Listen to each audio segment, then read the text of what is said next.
전 세계 최초로 한국이 과감한 결정을 내리는 바람에 애플 본사는 난리가 나버렸습니다. 지금까지는 전 세계 대부분 국가에서 애플은 앱스토어 앱 개발자에게 인앱 결제를 강요하며 수수료 15%에서 최대 30%를 챙겨왔습니다. 즉 한국에서 앱 개발자가 수년 동안 공들여 앱을 만든 뒤 한국 소비자가 앱에서 서비스를 구매하게 되면 애플 측이 수수료 명목으로 최대 30%를 가져간다는 것입니다. 수수료라고 하기에는 황당할 만큼 너무 비싸죠. 자, 그런데 지금까지는 전 세계 어느 국가나 기업도 이러한 애플의 독점권을 건드리지 못했습니다. 전 세계 기업들 중 가장 강력한 변호인단을 가진 기업 중 하나로 유명한 애플. 최근에도 포트나이트 등의 글로벌 대히트를 통해 세계 최대 규모의 게임사로 거듭난 에픽게임스가 애플을 상대로 애플이 앱스토어를 통해서만 앱을 깔도록 하고 수수료로 30%를 떼어가는 건 독점권 남용이라며 재판에서 팀쿡 애플 CEO를 몰아붙였지만 팀쿡 CEO는 우리는 돈이 아니라 이용자를 생각한 것이다. 애플의 앱스토어가 앱을 검수하지 않으면 이미 난장판이 됐을 것이다. 애플은 일주일에 약 10만 개의 앱을 검토하고 이 중 4만 개를 퇴짜놓고 있다. 이런 절차를 없애면 앱스토어가 해로운 난장판이 될 것이다. 애플이 깐깐한 검수와 통제로 구축해놓은 앱 시장이기 때문에 소비자와 앱 개발자 모두 믿고 안전한 거래를 할 수 있는 것. 이라며 애플이 소비자의 인앱 거래를 강제하고 앱 개발자에 부과하는 30% 수수료가 정당하다고 주장했습니다. 결국 막대한 돈을 들여 최강 변호인단을 꾸린 에픽게임스도 애플을 쉽게 제압하지 못했고 전 세계 대부분의 국가들도 감히 애플을 상대로 재판에서 이길 수 있을 것이라는 것은 꿈도 꾸지 못하고 있었습니다. 한국이 나서기 전까지는 말이죠. 놀랍게도 바로 한국이 이러한 애플의 과도한 수수료 부과를 철퇴하기 위해 나서자 상황이 완전히 180도 바뀌어버렸습니다. 한국뿐만 아니라 한국의 결정이 판례가 되어 전 세계가 한국을 따라하는 바람에 애플은 그야말로 초비상사태에 빠져버렸습니다. 인앱 결제 강제 금지법 혹은 구글 갑질 금지법으로 통칭되는 개정 전기통신사업법이 올해 하반기 한국 국회를 통과한 후 즉각 시행되면서 구글과 애플 등 글로벌 플랫폼 기업의 자사 결제 수단 강요와 수수료 징수 행태의 제동에 걸리게 됐습니다. 이 법의 핵심은 앱마켓 사업자가 자신의 지위를 부당하게 이용해 모바일 콘텐츠 제공 사업자의 특정 결제 방식을 강제하는 행위를 금지하는 항목입니다. 애플과는 달리 구글은 한국의 이러한 법 개정을 즉시 존중하는 태도를 보였습니다.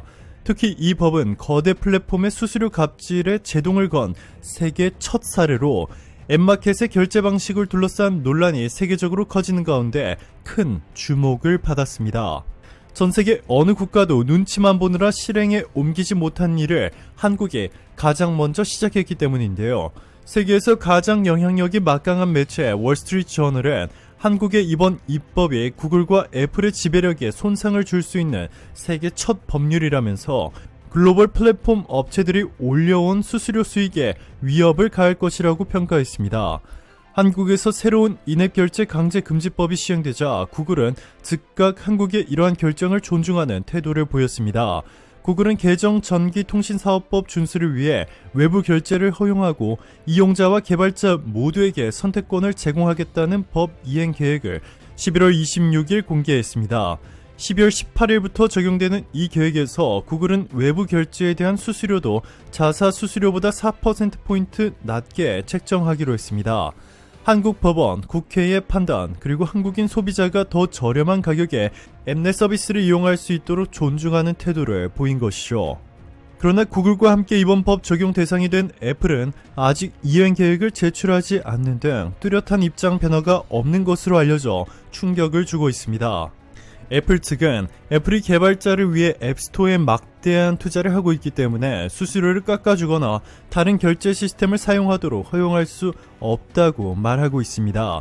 국제과학기술정보방송통신위원회 관계자는 8일 쿡 CEO가 애플 이사회에서 한국의 인앱 결제법에 밀리면 안 된다고 언급했다는 정보를 미국 시민단체 제보로 확인했다면서 애플 본사는 한국 지사 등과 조율한 일부 개선안도 거부했다라고 말했습니다. 과학기술정보통신부 복수 관계자도 쿡이 한국 시장에서 밀리면 안 된다는 지시를 한 것을 전해 들었다고 밝혔습니다. 팀쿡 애플 CEO가 이렇게 한국 국회와 법원에 절대로 지지 않으려 안간 힘을 쓴 이유가 있었습니다. 그동안에는 유럽과 아시아, 심지어 애플의 고향인 미국에서조차 애플의 인앱 결제 강요 및 수수료 30%에 대해 제재 조치를 받은 판례가 없었기 때문에 절대 무적이었는데, 세계에서 가장 민주주의가 발달한 것으로 평가받는 한국이 인앱 결제 금지법을 만들어 빠르게 시행에 옮기자 유럽, 심지어 미국 법원도 한국의 사례를 언급하며 애플을 압박하기 시작한 것입니다. 심지어 네덜란드에서는 한국과 동일한 이유로 판결을 내려 전 세계가 주목하고 있는데요. 네덜란드 공정거래 당국이 한국에 이어 전 세계 두 번째로 애플의 인앱 결제 관행에 제동을 걸었습니다. 25일 로이터 통신에 따르면 전날 네덜란드 소비자 시장 당국은 애플이 반독점법을 위반했다고 지적하며 데이팅 앱 개발자에게 불합리한 조건을 시정하도록 명령했습니다. ACM 측은 애플은 지배적 위치 때문에 특별한 책임을 진다며, 이는 애플이 앱 개발자의 이익을 진지하게 받아들여 합리적인 조건을 만들어야 하는 이유라고 결정 취지를 설명했습니다.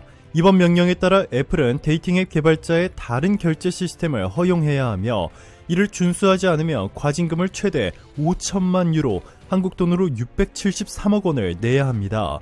이행기간은 내년 1월 15일까지로 주어졌습니다.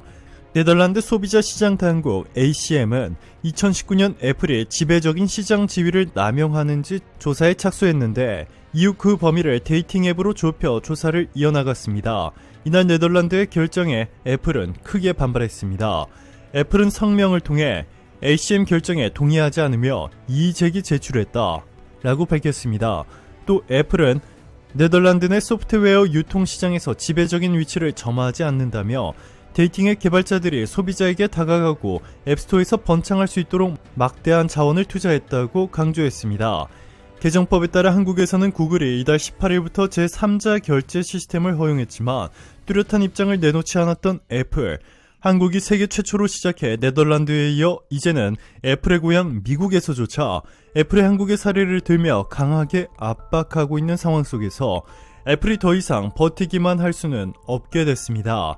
한국이 애플을 상대로 이렇게 강력한 결정을 내리게 된 배경은 인앱 결제 강요와 30%라는 과도한 수수료를 앱 개발자에게 부과했기 때문만은 아닙니다.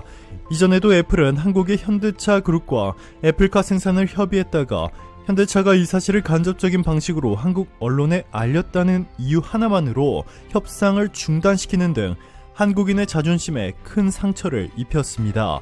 하지만 이번 한국의 과감한 결정, 그리고 이를 전 세계 국가들이 따라하기 시작하면서 초비상이 걸리게 된 애플. 아무리 막강한 변호인단을 자랑하는 애플일지라도 이번 사태는 더 이상 막기 어려워 보입니다. 오늘도 감사합니다. 최고로 멋진 하루 보내시길 바랄게요.